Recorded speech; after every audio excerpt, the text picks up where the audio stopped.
'Tain't easy, compressing 60 years into 20 minutes, but we are going to try. Yes, we.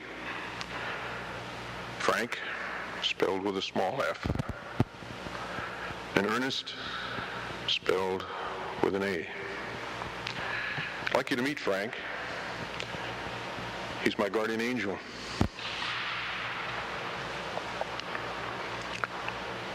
I'd like you to meet Ernest, because that's what the Holy Spirit has been to me.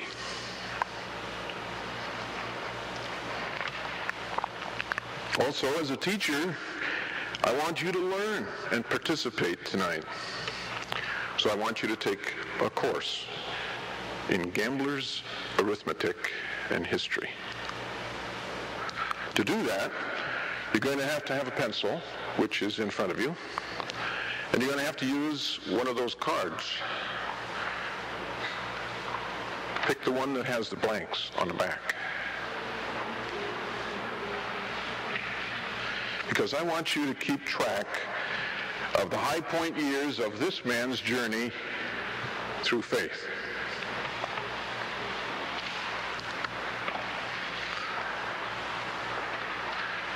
I was born 3 months and 13 days after the big crash of the Depression. I'll give you a little while to figure that out. That birth happened in the charitable ward of the Boston Lying-In Hospital by cesarean section as a first and only child to a 45-year-old mother and a 29-year-old father. I was conceived out of wedlock. But thanks to a Christian paternal grandmother who belabored the point with my father, I was not born so.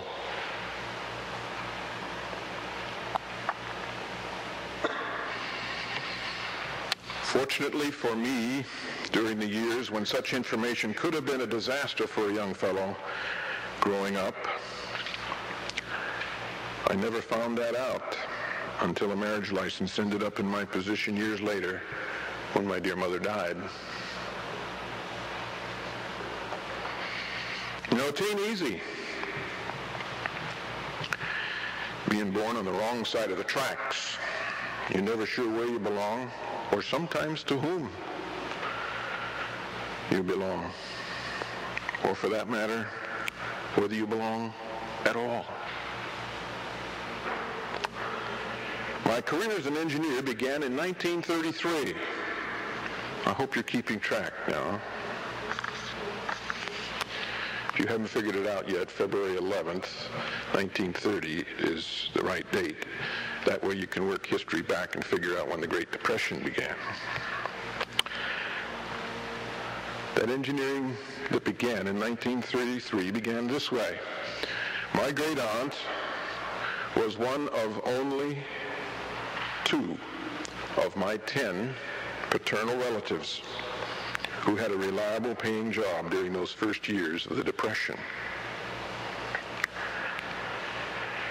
She bought me a pair of overalls like a train engineer wears, with the red trim around the edges that all little boys sooner or later wear.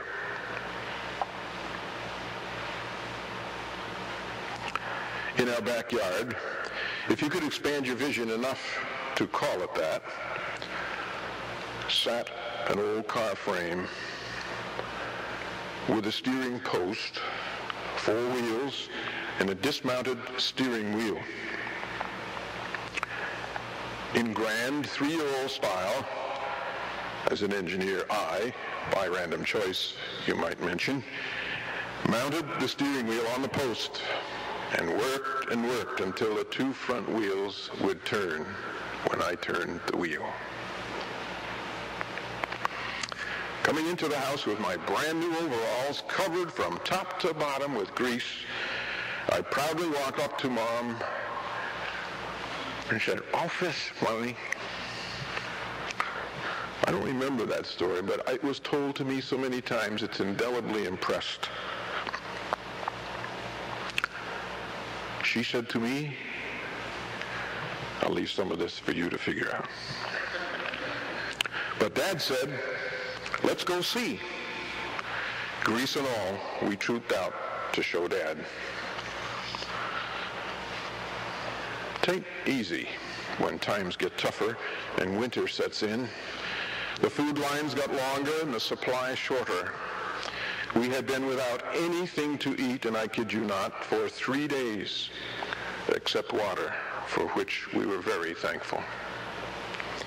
There were no more boxes around the markets to use for firewood, so we sat huddled in the cold in a tiny 2-room tenement that had frozen pipes, and finally even the toilet bowl froze solid.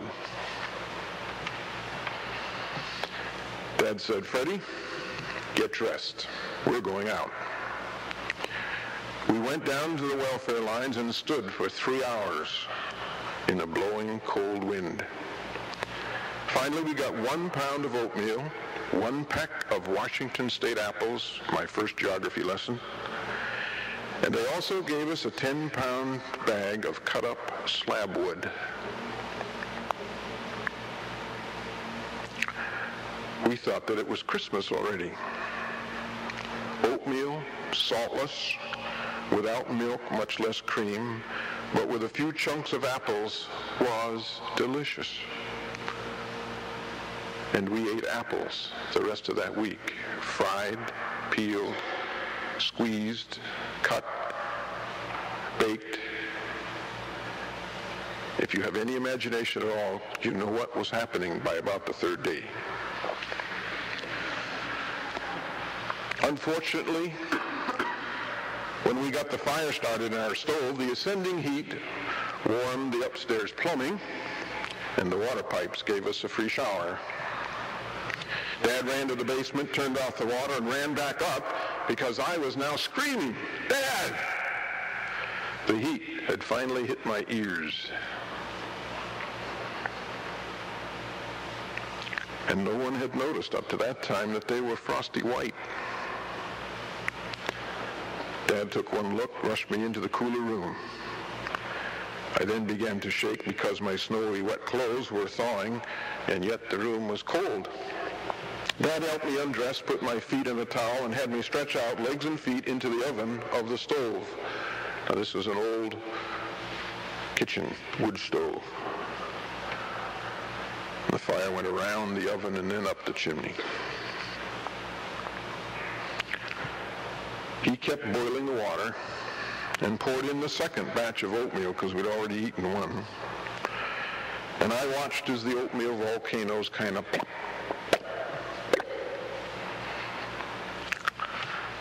And somehow I moved wrong. My foot was getting too hot, and I jiggled the stove, and as I jiggled the stove, the whole kettle of oatmeal came down and just covered my left leg. It was hot. And it was gooey, and that hot mess stuck like glue. I could not get rid of that searing heat.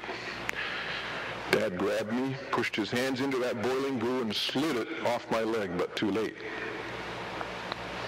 I ended up with 2- and 3-inch blisters all over my legs, or that leg, I'm sorry.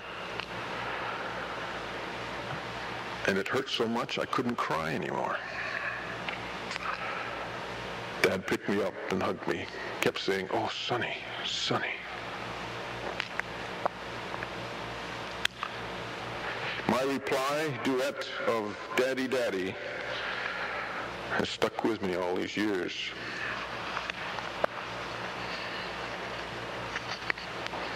Everybody needs a hug. Finally, Dad got a job on welfare, $17 a week. We were rich. But this job became a wolf in sheep's clothing. It gave Dad some money. And for the first time that I was aware of, my dad started drinking again. He had learned how from his father and his brothers and was already an alcoholic, but I was too young to realize that. When he got his paycheck, Mom would ask him for some money for food and rent now that we were off the bread lines because they had given him a job and supposedly on our own. "Quit nagging me, woman." And off Mr. Bennett would go to become Dr. Jekyll. "'Tain't easy putting up with a demon who has also been your best buddy. Things got so bad that Mom prayed very earnestly. She had been a candidate for a Catholic nunnery when Dad met her. And she had learned to pray most beautifully. Not only in English, but in French.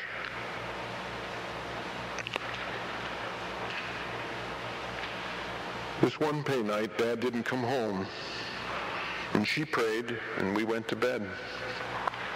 Some time later, she awakened me and said, "Get dressed, Freddie. It's time to go." I can still remember the calm on her face, and yet she was trembling, literally, all over. Her knees were shaking. "Mom, what's the matter?" "Nothing. Just do as I say and get ready immediately." We dashed to the door and ran up the back stairs, 2 flights up, and sat on the landing. Soon I heard a voice singing, "I, Rodney, I will save thee," followed by a raucous laugh. Over the years, I too would tremble as I heard those devilish sounds. This miracle could happen any time, day or night. 20 minutes, almost to the minute, before Dad would come home drunk, Mother would get the shakes, and we would take off. Sometimes to the Greyhound bus terminal, sometimes to the train station at the North Central Station in Boston. That happened many times over many years. I don't know what you call it, but I call it a miracle.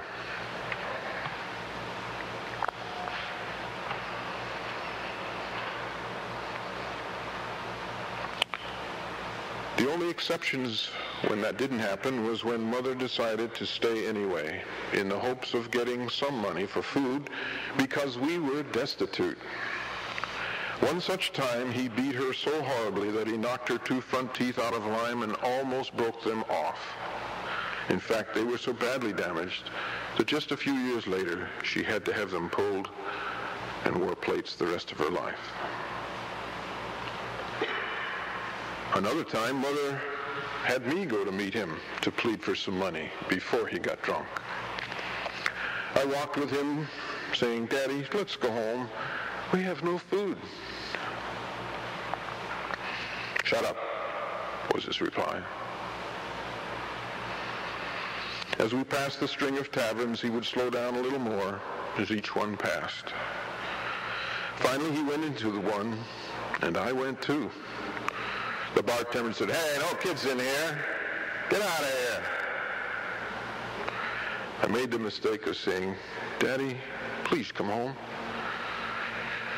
After picking myself up from under a barroom table, I ran out and all the way home, sobbing every step of the way.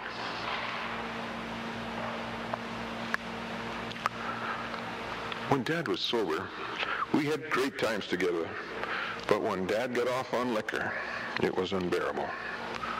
He finally got fired from that job for not showing up because of his binges, and life was hard again. But with no money, it was almost better for living as a family. Mom continued working hard, and I went to help her when she thought it okay to go. I can remember emptying wastebaskets and pounding the dust out of rugs that were hung over the clothesline for some rich folks that had enough money to have maids. Sometimes the lady would give me a whole $1 for a week's work after school. And I was so proud to give it to Mom because she works hard. Dad would go down to the Boston Public Gardens and listen to the soapbox orders because there wasn't anything else to do. No job, nothing to do, nothing to get.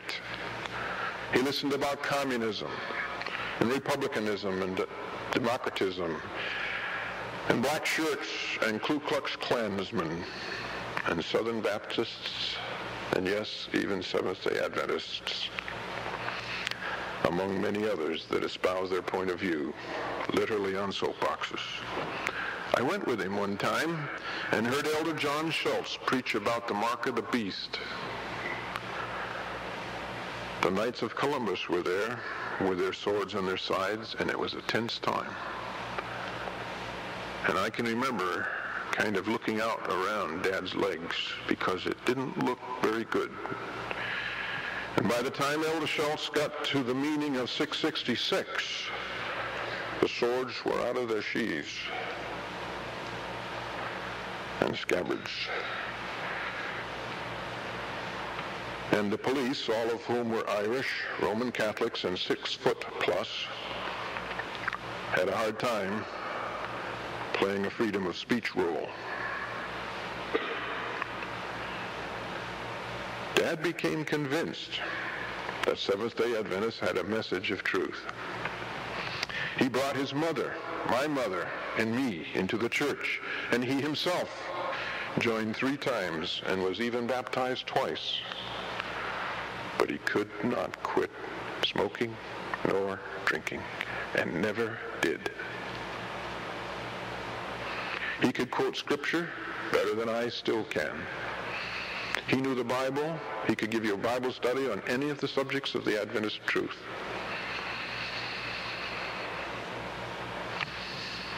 The first 3 years of school for me were in the public school system. In fact, 22 of them. You divide 22 by 3, that means I attended 7 schools per year. Why? We had to keep moving because we only had enough money for food, not for rent.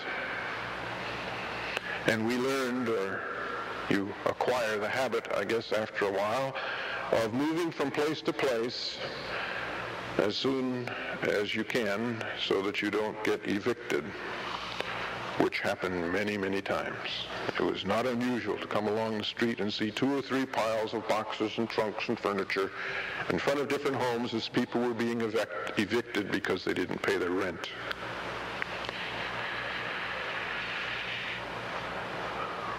Unbeknownst to me, Mother kept track of all those people to whom we owed rent.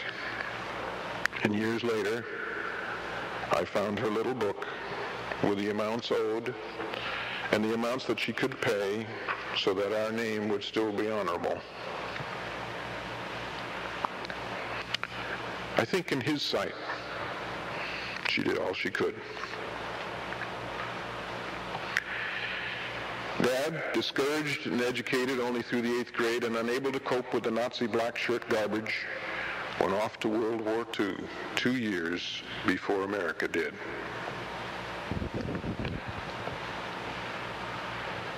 Things got a little better.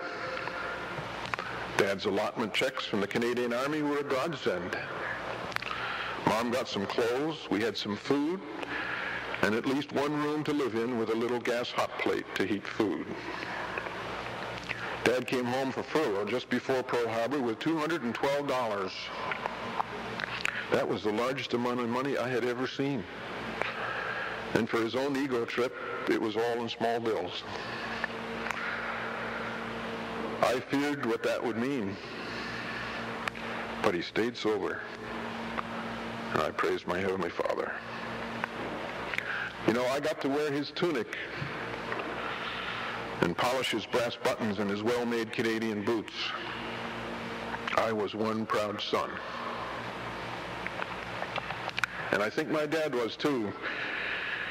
because he also told me that he had come out third from the top in all of the tests of the Canadian Army for qualifying for the course of a diesel operating engineer. Not bad, I thought, for an 8th grade education. Dad went back.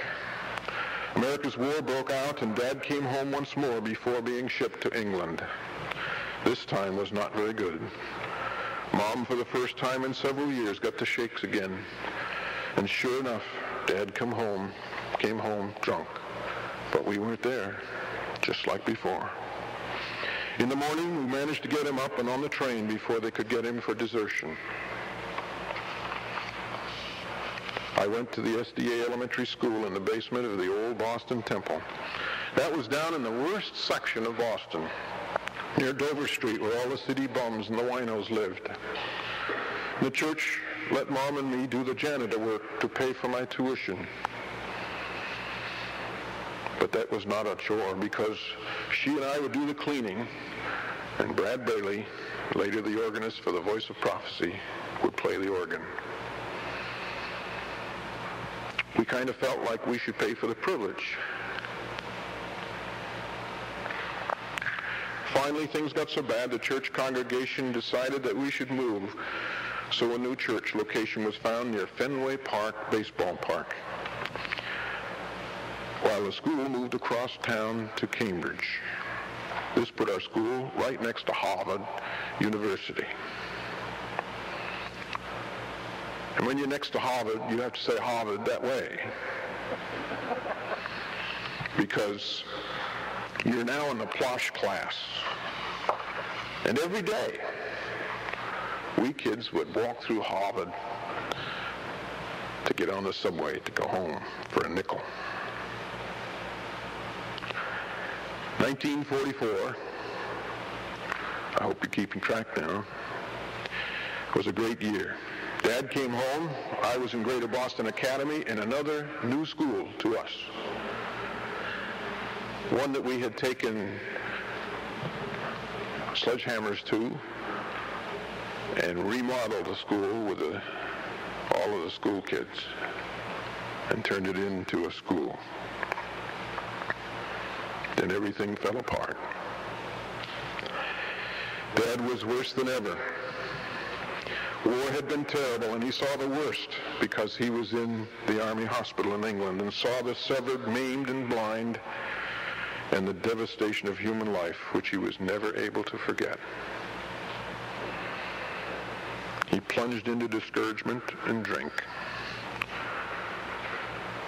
I quit school for 6 months, trying to hold things together, taking care of 5 large apartment houses, 5 stories high, garbage out every day, snow to shovel, cans to empty. I got fed up, and one night I waited for him, and he was out. Mother came and she said, "It's time to go, Fred." I said, "Mom, I'm not going." "You've got to." "No, Mom, I'm not going." I was a big boy now. I said, "It's time we face it." "No, you must not. Come." I said, "No, Mother, I'm not going." And I sat there and waited, and finally I heard, "Aye, Rodney, I will save thee." And he came to the back door of this nice apartment house we were living in on Commonwealth Avenue. We were afforded an apartment in that apartment house because we were, quotes, the superintendents. That was high living. The door was locked. Dad could not find his key. They were solid oak doors, 1-inch thick paneling. And after cussing and swearing a bit, pretty soon a fist came right through the paneling. He reached in, opened the door,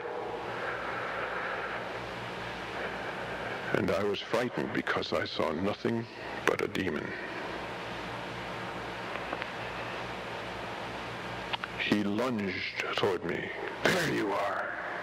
And that's what I found out I was before I was born, because that's what he called me.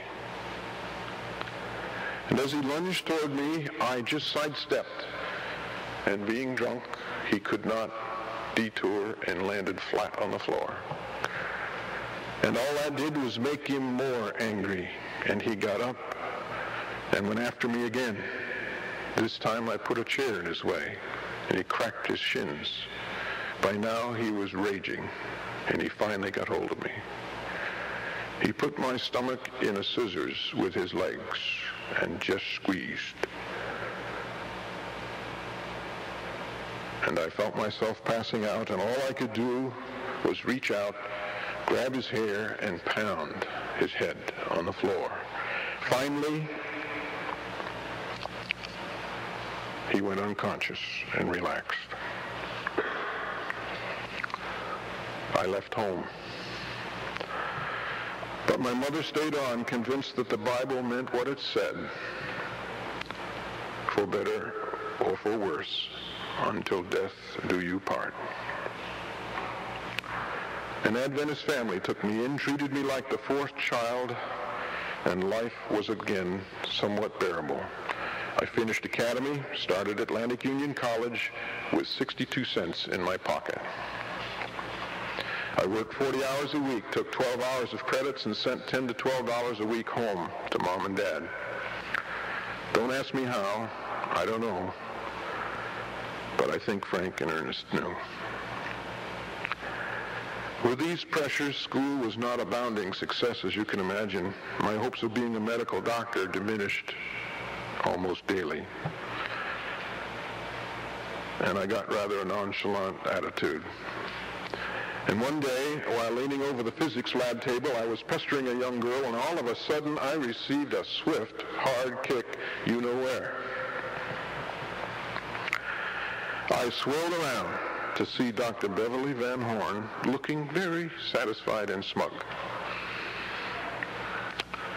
I dropped my clenched fists as well as my jaw, and he said nothing and walked into his office.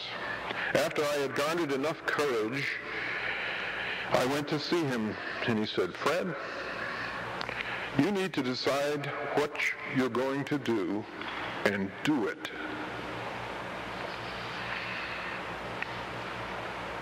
Yeah, that's right, but you don't understand. Frank butted in about now and said, "He's right, you know." I kept on at AOC for 3 years, doing somewhat better, but running behind financially. I had a fantastic time there in the choir and the glee club and the band trips and the summers at youth camp. But finally, finances forced me out of school, and I went to work for a contractor who had me working for him when he had a contract at the college. He took me into his home, and like a father again, he treated me. I was able to pay AUC off in 6 months. I was making good money. In fact, I was wondering why in the world I should be in school, because by now, things were much better. About that time, my best buddy from AUC suggested one day that I go with him to WWC for a summer vacation. I said, "Where?" He says, "Walla Walla College. Haven't you ever heard of Walla Walla College?" I says, "No." And he says, "Well, it's out in the state of Washington." Bingo. Apples.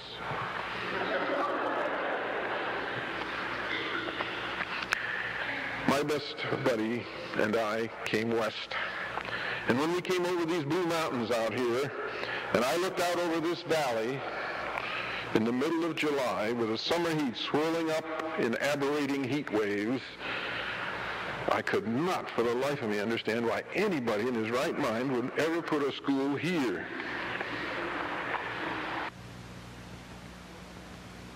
4 cents in my pocket. Please note, a net 2-cent gain.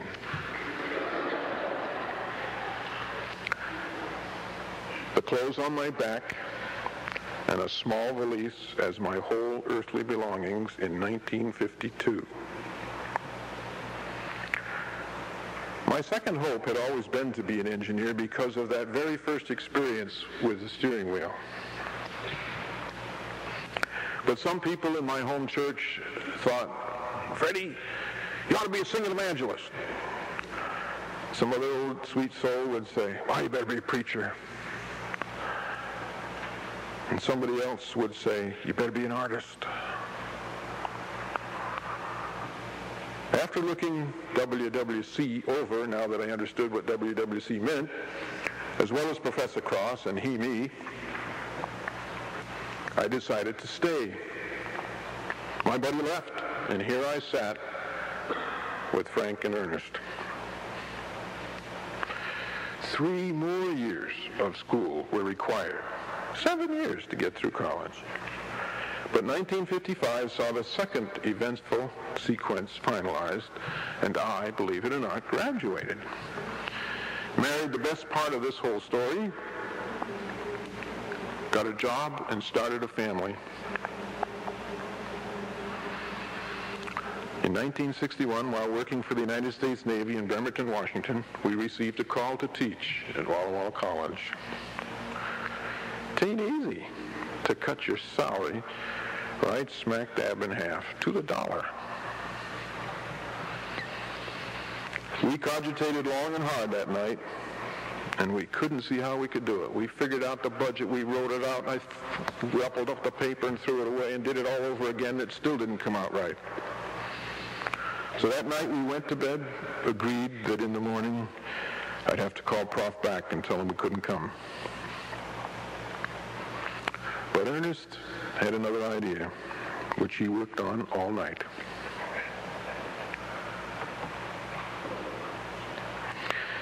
In the morning, we decided that if the Holy Spirit wanted us here, he was the one that was going to have to provide the way. I called Prof, and here we are, still on FACE payroll. When I graduated, I said to myself, so Frank wouldn't hear, this is it for school. I'd had school right up to here and passed. But Frank must have heard me, because in 1966, the third sequence completed, and I received my master's degree. Miracles haven't stopped in my life even yet. And then along came 1977. The fourth sequence was fulfilled with a PhD in engineering science. That, by the way, included our whole family of 4 children, all of whom attended Walla Walla College. Our oldest is Jana, a graduate nurse from Walla Walla College, and a missionary wife on the island of Pohnpei, with 3 of our grandchildren and her husband as the principal of our 450 pupil K-12 school there. Our oldest son, Fred, is a construction manager in Denver, Colorado. And he gave us another grandchild. George is our third child, and he's the supervisor of the paint department here at Walla Walla College. He is 1 child now, and our 6th grandchild will be here in another month, we hope. The 5th sequence was completed in 1988. When our last child, Carol, graduated with elementary education in Spanish.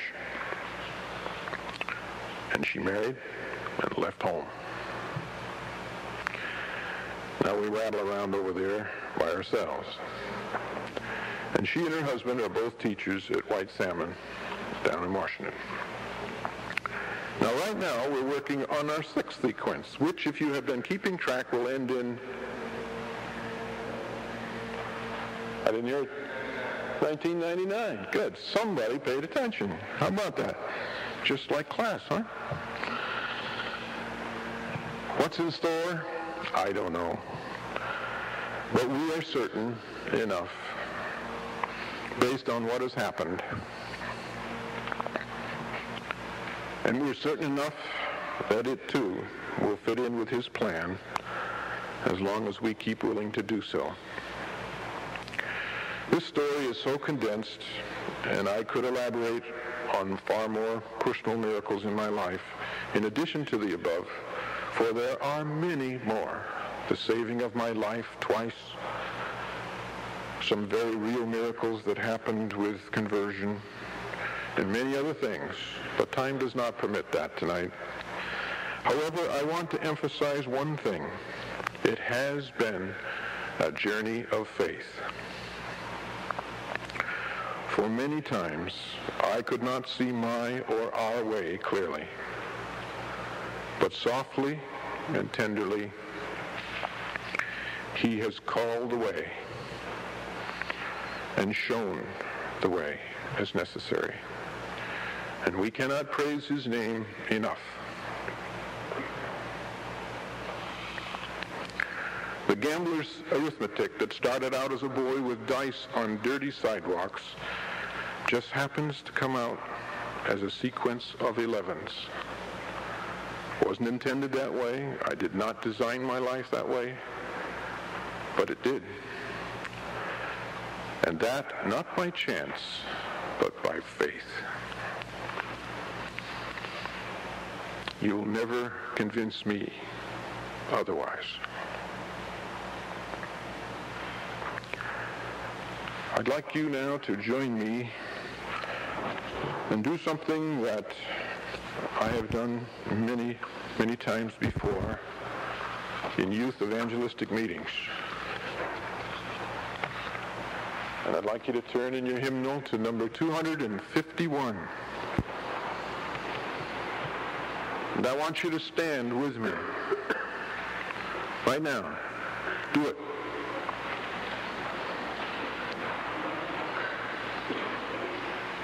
All good students. I want to sing the first stanza for you, and then I want you to join me in the chorus down to the phrase where it says, you ask me, down to the place where it says, you ask me how I know he lives. And I don't want you to do anything there. Just listen, and then join me for the final, he lives. Okay?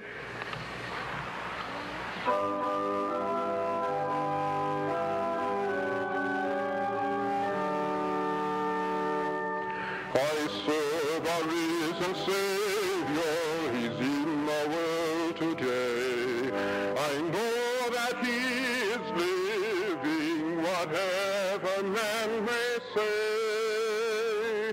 I see his hand of mercy, I hear his voice of cheer, and just the time I need him, he's always near. He lives, Christ Jesus lives today. He walks with me and talks with me along life's narrow way. He lives, salvation to impart. I ask you how you know he lives. He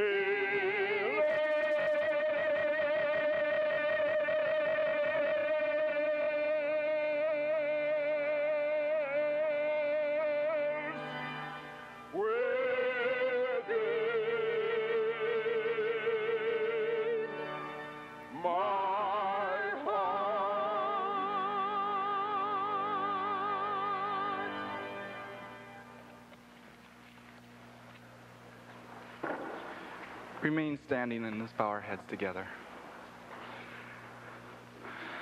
Father, through Dr. Bennett, you've showed us what blessings really are, but what I prefer to call modern-day miracles.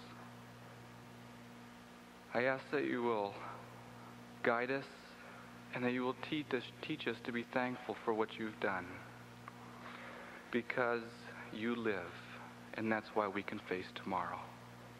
In your name, amen. Be seated.